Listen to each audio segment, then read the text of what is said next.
News first ಆಯೋಜಿಸ್ತಾ ಇರುವ ಕರ್ನಾಟಕದ ಅತಿ ದೊಡ್ಡ ಇವಿ ಎಕ್ಸ್ಪೋ. ಅದು ಮುಗಿದ ತಕ್ಷಣ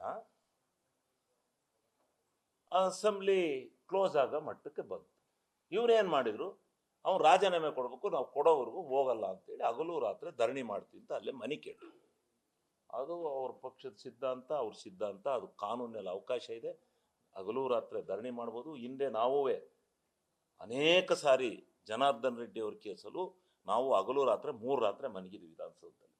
ನಾವೇನು ಅದು ಇಲ್ಲ ಅಂತ ಹೇಳೋದಿಲ್ಲ. ಆದರೆ ಇವರು ಹೇಳಿದಂತೆ ಅವರಾಗ ಧರಣಿನಲ್ಲಿ ಇದ್ರು.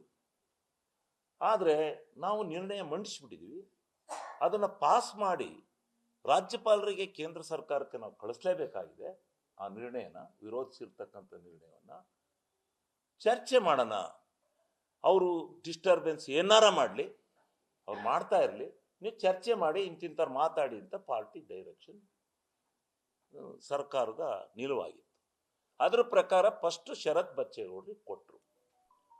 ಶರತ್ ಬಚ್ಚೇಗೌಡರು ಅವ್ರ ಕೂಗಾಟದ ಮಧ್ಯೆನೇ, ಅವ್ರ ಕಿರ್ಚಾಟದ ಮಧ್ಯೆಲೇ ಭಾಷಣ ಮುಗಿಸಿದ್ರು. ಅವ್ರಿಗೂ ಸ್ವಲ್ಪ ಮಟ್ಟಿಗೆ ಕೂಗಿರು. ಅವ್ರು ಕಿಯೋನಿಕ್ಸ್ ಅಧ್ಯಕ್ಷರಾಗಿದ್ದಾರೆ. ಕಿಯೋನಿಕ್ಸ್ ಅಧ್ಯಕ್ಷರು ಲೂಟಿ ಲೂಟಿ ಅಂತೇಳಿ ಕೂಗಿದ್ರು. ಅದನ್ನು ಯಾರು ಗಣನೆಗೆ ತಗೊಳ್ಳಿಲ್ಲ. ಅದಾದ ತಕ್ಷಣ ನನಗೆ ಅಷ್ಟು ಜಲ್ದಿ ಕೊಡ್ತಾರೆ ಅಂತಲೂ ನನಗೆ ಇದಿರಲಿಲ್ಲ. ಅಧ್ಯಕ್ಷರು ಶಿವಲಿಂಗೇಗೌಡರು ಮಾತಾಡಬೇಕು ಅಂತ ಕರೆದ್ರು. ನನ್ನ ಕರಿತಿದ್ದಂಗೆ ನಾನು ಎದ್ದು ನಿಂತ್ಕೊಂಡು, ಅಧ್ಯಕ್ಷರೇ ಅಂತ ಇದ್ದೀನಿ ಅಷ್ಟೇ. ಅಂತಿದ್ದಂಗೆನೆ ಇವ್ರಿಗೆ ಯಾರ್ಯಾರು ಮೊದಲೇ ಪ್ರೇರಣೆ ಮಾಡಿ ಯಾವ ಕಾಣದ ಕೈಗಳಿಗೆ ಇವ್ರಿಗೆ ಹೇಳ್ಕೊಟ್ಟಿದ್ರೋ ಗೊತ್ತಿಲ್ಲ. ಏಕ್ಟುಮು ಯಾರು ಏಕ್ಟುಮೆ ರಾಗಿ ಕಳ್ಳ ಅಂತ ಶುರು ಮಾಡಿ, ಅದೆಂಥದ್ದು ಕೊಬ್ಬರಿ ಕಳ್ಳ, ರಾಗಿ ಕಳ್ಳ, ಚೂರಿ ಹಾಕೇನೆ, ಅದು ಹಾಕೇನೆ, ಇದು ಹಾಕೇನೆ ಬರ್ಕೊಂಬಿಟ್ಟವೆ. ಅವರು ಹೇಳ್ತಾವ್ರೆ, ಇವ್ರು ಕೂಗ್ತಾವ್ರೆ. ಅದರಲ್ಲಿ 3-4 ಜನ ಕೂಗ್ತಿದ್ರು, ಇನ್ನೆಲ್ಲ ಕುಣಿತಿದ್ರು, ತಕ್ಕ ಕುಣಿತಾ ಇದ್ರು. ನಾನು ಅಲ್ರಪ್ಪ, ನಾನು ಮಾತಾಡುವಾಗ ಯಾಕೆ ಹಿಂಗೆ ನನ್ನ ವೈಯಕ್ತಿಕವಾಗಿ ಯಾಕೆ ತಗೋತೀವಿ? ನಂದೇನು 69ನಲ್ಲಿ ನನ್ನ ಮೇಲೆ ಚರ್ಚೆ ಐತ? ನನ್ನ ಮೇಲೂ ತರೋದಾದ್ರೆ ತನ್ನಿ ಚರ್ಚೆನ. ನನ್ನ ಮೇಲೆ ಯಾಕೆ ನೀವು ಈ ಥರ ಧಿಕ್ಕಾರಕ್ಕೆ ಹೋಗ್ತೀರಿ? ಅಲ್ಲ, ವೈಯಕ್ತಿಕ ನಿಂದನೆ ಯಾಕೆ ಮಾಡ್ತಾ ಇದ್ದೀರಿ ಅಂತೇಳಿ ಅಧ್ಯಕ್ಷರೇ ಹೇಳಿ ನನ್ನನ್ನು ಯಾಕೆ ಹಿಂಗೆ ಅವ್ಯಾಚ್ಯ ಶಬ್ದಗಳಿಂದ ಬೈತಾ ಇದ್ದಾರೆ? ಇವು ಕಳ್ಳ ಅನ್ನೋದು, ದರೋಡೆಕೋರ ಅನ್ನೋದು, ಚುರಿ ಹಾಕ್ತೆ ಅನ್ನೋದು, ಏನೋ ಮಾಡೇನೆ ಅನ್ನೋದು, ಇವೆಲ್ಲ ಇವಲ್ವಾ ಅಂತೇಳಿ ನಾನು ಕೇಳಿದ್ರು ಅವ್ರೇನು ನಿಲ್ಲಿಸ್ಲಿಲ್ಲ. ನಾನು ಇವರು ಯಾವಾಗ ಮಿತಿಮೀರಿ 1/4 ಗಂಟೆ ನಾನು ಏನೇನೋ ಮಾಡಿ ಮಾತಾಡಕ್ಕೆ ಬಿಡಲಿಲ್ಲ ಅನ್ನೋದ್ರ ಜೊತೆಗೆ ತಕ್ಕನೆ ನಾನು ಅವರ ಕುಣಿತಾ ಇದ್ದ ಜಾಗಕ್ಕೂ ನನಗೂ ಒಂದು ಮಾರು ದೂರ ಅಷ್ಟೇ, ನಾನು ಅಲ್ಲೇ ಫ್ರಂಟಲ್ಲಿ ಆ ಕಡೆ ಇದ್ದೀನಿ. ಬಂದು ತಕ್ಕನು ಕುಣಿತಾ ಇದ್ರು. ಏನು ಒಬ್ಬ ಮೈಕ್ ನಂಗೆ ಮಾಡ್ಕೊಂಡಿದ್ದಾನೆ, ಸಲಗಾರ ಅಂತ ಒಬ್ಬ MLA, ಹಿಂಗೆ ಮೈಕ್ ಮಾಡ್ಕೊಂಡು ಕಾಗಿ ಕದ್ದ ಕಳ್ಳ ಇದು ಇಲ್ಲಿ ಯಾವುದೋ ಫಂಕ್ಷನ್ನಲ್ಲಿ ಮಾಡ್ತೀವಲ್ಲ ಆ ಥರ ಕೂಗಕ್ಕ. ಇದಕ್ಕೆ ನನಗೂ ಸ್ವಲ್ಪ ಮೆಂಟಲ್ ಸ್ವಲ್ಪ ತಾಳ್ಮೆ ಕಳ್ಕತ್ತು. ಏನು ಮಾಡ್ಬೇಕು ಇವರಿಗೆ? ಯಾವ ಪದ ಉಪಯೋಗಿಸ್ಬೇಕು? ನಾನು ಹೋಗಿ ಎಲ್ಲಿ ಇಲ್ಲ ಕಣ್ರಪ್ಪ, ನಿಮ್ಮ ಕೈ ಮಿತೀನಿ, ನನ್ನ ಮೇಲೆ ಕೂಗಬೇಡಿ ಅಂತ ಹೇಳೋಣ? ಇದು ಪ್ರಜಾಪ್ರಭುತ್ವದಲ್ಲಿ ನಡೀತಕ್ಕಂಥದ್ದ.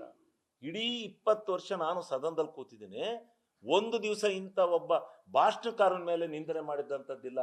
ಮಾಡ್ತಾರೆ ಅವ್ರು, ಏನಾದ್ರು 1 ನಿಮಿಷ ಅಂತ ಹೇಳ್ತಾರೆ, ಅವ್ನು ಕೂತ್ಕೊಂಡಾಗ ನೀವು ಹಿಂಗೆ ಮಾಡಿರ್ಲಿಲ್ವೋ ಅಂತ ಕೇಳ್ತಾರೆ. ಆದರೆ ನಿಂದನೆ, ನಾನೇನು ಇವ್ರು ಕಳ್ತನ ಮಾಡಿರಿ ಅಂತ ಭಾಷಣ ಮಾಡ್ತಿದ್ನ? ಮಹಾತ್ಮ ಗಾಂಧೀಜಿಯವರು ತಂದಂಥ ಗ್ರಾಮ ಸ್ವರಾಜ್ಯದ ಬದುಕಿಗೆ ಯಾವ ಬುನಾದಿಯನ್ನು ಹಾಕಿದ್ರು ಮನಮೋಹನ್ ಸಿಂಗ್ ಅವರು, ಅದನ್ನ ನೀವು ಪರಿವರ್ತನೆ ಮಾಡಿರ್ತಕ್ಕಂಥ ಕಾನೂನಿನಲ್ಲಿ ಅಡಕವಾಗಿರ್ತಕ್ಕಂಥ ಅಂಶಗಳು ಸರಿಲ್ಲ ಅಂತಕ್ಕಂಥದ್ದನ್ನ ಈ ದೇಶದ, ಈ ರಾಜ್ಯದ ಜನಕ್ಕೆ ಹೇಳ್ಬೇಕು. ಇಡೀ ದೇಶದಲ್ಲಿ ನಡೀತಾ ಇದೆ ಇವತ್ತು ಪ್ರತಿಭಟನೆ, ಇಲ್ಲೊಂತ ನಡೀತಾ ಇದೆಯಾ ಅನ್ನೋ ಸಂದರ್ಭದಲ್ಲಿ ಇವರು ಪ್ರಚೋದನೆ ಮಾಡಿ ಇದು ಮಾಡಿರು. ಅದರಲ್ಲಿ ನಾನು ಎಲ್ಲರನ್ನೂ ಏನು ಇದು ಮಾಡಲಿಲ್ಲ, ಟಾರ್ಗೆಟ್ ಮಾಡಲಿಲ್ಲ. ನನ್ನ ಬಗ್ಗೆ ಯಾರು ಅವ್ರು ಕೂಗ್ತಿದ್ರು ಕುಣಿತಿದ್ರು, ಅವ್ರು ಹೆಂಗಾರ ಕುಣ್ಕೊಳ್ಳಿ. ಇದು ಧರಣಿ ಅಂದ್ರೆ ಏನು? ಧರಣಿ ಸತ್ಯಾಗ್ರಹ ಭೂಮಿ ಮೇಲೆ ಕೂತ್ಕೋಬೇಕು, ಭೂಮಿ ಮೇಲೆ ಕುರ್ಚಿ ಮೇಲೂ ಕೂರೋದಲ್ಲ, ಭೂಮಿ ಮೇಲೆ ಕೂತ್ಕೊಂಡು ಧರಣಿ ಮಾಡಬೇಕು. ಧರಣಿ ಮಾಡುವಾಗ ಯಾರ ಮೇಲೆ ನಿರ್ಣಯವನ್ನು ತಂದಿರ್ತಾರೆ ಅವ್ರ ಮೇಲೆ ಸರ್ಕಾರದ ವಿರುದ್ಧ ಏನಾರ ಕೂತ್ಕೊಳ್ಳಿ. ನನ್ನನ್ನು ವೈಯಕ್ತಿಕವಾಗಿ ನನ್ನನ್ನು ಕಳ್ಳ ಅಂದ್ರಲ್ಲ ಇವ್ರು ಸಾಬೀತು ಮಾಡ್ತಾರಂದ್ರೆ, ಕೊಪ್ರಿ ಕಳ್ಳ ಅಂದಾರಲ್ಲ, ನಿಮಗೆ ಗೊತ್ತಿಲ್ಲ ನಾನು ಕೊಪ್ರಿಗೆ ಎಷ್ಟು ಹೋರಾಟ ಮಾಡಿ ಬೆಳಗಾಮದೆ ಅಲ್ಲಿ ಯಾವ ಅಧಿವೇಶನದಲ್ಲೂ ಬೆಂಬಲ ಬೆಲೆ ಕೊಡಿಸಿ ಅದನ್ನೆಲ್ಲ ಹೆಂಗೆ ರೈತರಿಗೆ ನಾನು ನ್ಯಾಯ ಕೊಡಿಸಿದ್ದೀನಿ ಅನ್ನೋದನ್ನು ನಿಮ್ಮ ಪತ್ರಿಕೆಗಳಲ್ಲೇ ಬರೆದಿದ್ದೀರಿ. ಶಿವಲಿಂಗೇಗೌಡ ಕೊಪ್ರಿಗೋಸ್ಕರ ಹೋರಾಟ ಮಾಡಿದೆ ಬೆಂಬಲ ಬೆಲೆಗೆ ಅಂತ. ಕೊಪ್ರಿ ಕಳ್ಳ ಅಂದ್ರೆ ಏನು? ನಾನು ಯಾರು ಮನೆ ಕೊಪ್ರಿ ಕದಿಯಕ್ಕೆ ಹೋಗಿದ್ದೆ? ಯಾರೋ ಕತ್ತಿದ್ದೀನಿ?